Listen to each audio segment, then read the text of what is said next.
For three friends hiking in the Zagros Mountains of northern Iraq, this is what their final moments of freedom looked like.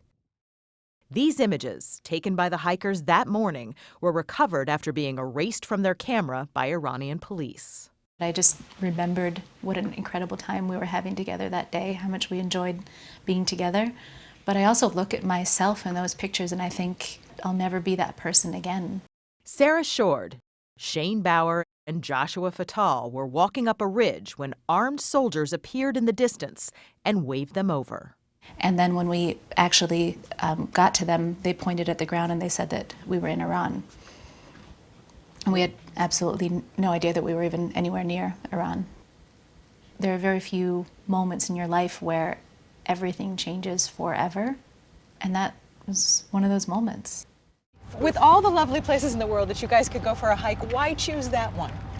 Well, we were living, in the region. They seem to get that question a lot. They're now inescapably known as the Iran hikers.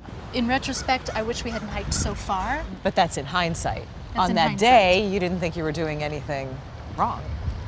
We didn't think we were taking a risk, we thought we were taking a hike. But it would be the start of a 26-month ordeal. In July 2009, Shourd and Bauer were living and working in Damascus, Syria. He was a freelance journalist. She taught English. When their friend Josh Fattal flew in for a visit that summer, the three Cal Berkeley graduates decided to take a run up to the hills of Iraqi Kurdistan and the Ahmed Awa waterfalls, a popular spot with locals, complete with picnic areas and hiking paths.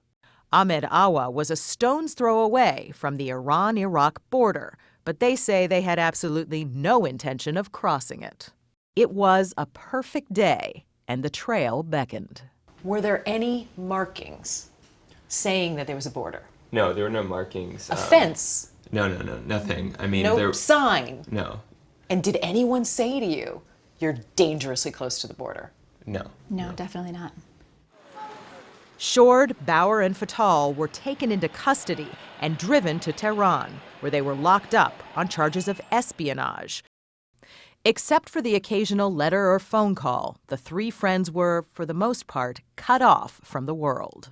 When we got to the jail cell, Sarah looked at me and says, "Josh, how you doing?" I said,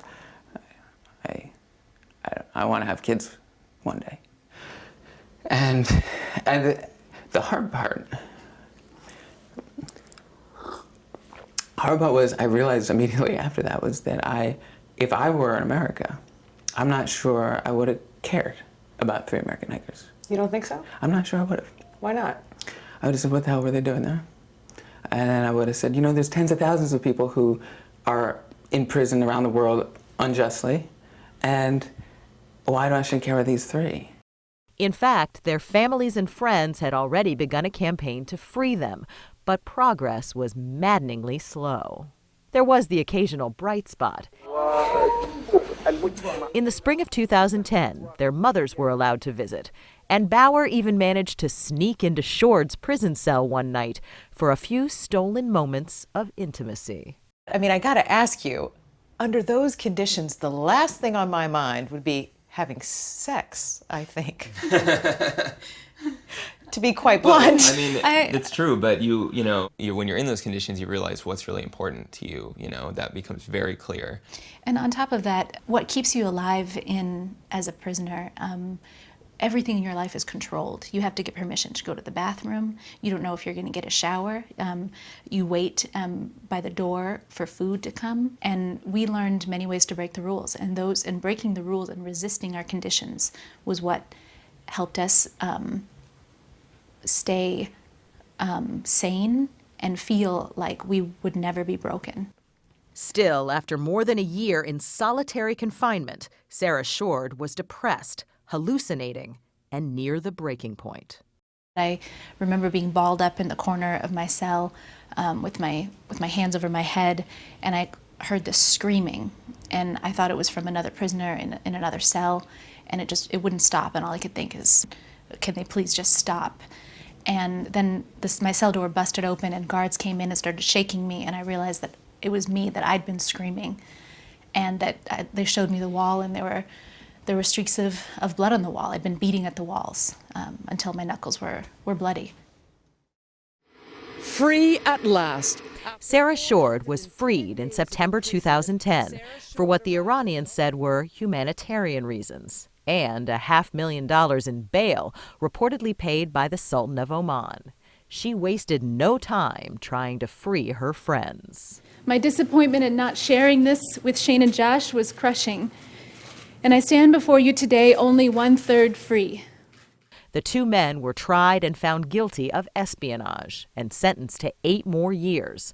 But after some diplomatic maneuvering and a payment of $1 million in bail money, again reportedly from Oman, Bauer and Fattal also walked free.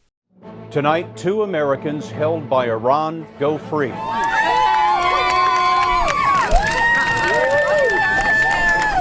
Do you remember what was going through your head? I have no idea what was going through my head. I don't think there was any thoughts in my head. I think it was pure feeling at that moment. Feeling of?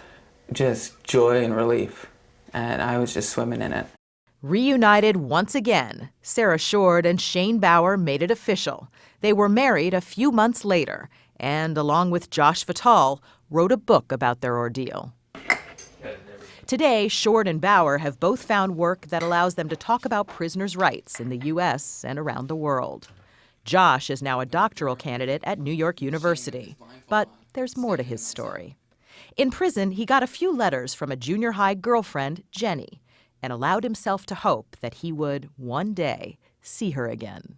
When I had the welcome home party, when I got back, she was there. And it was immediately fantastic to see her. It was exactly the Jenny I envisioned. The Jenny that you dreamed of sitting in prison. Yeah.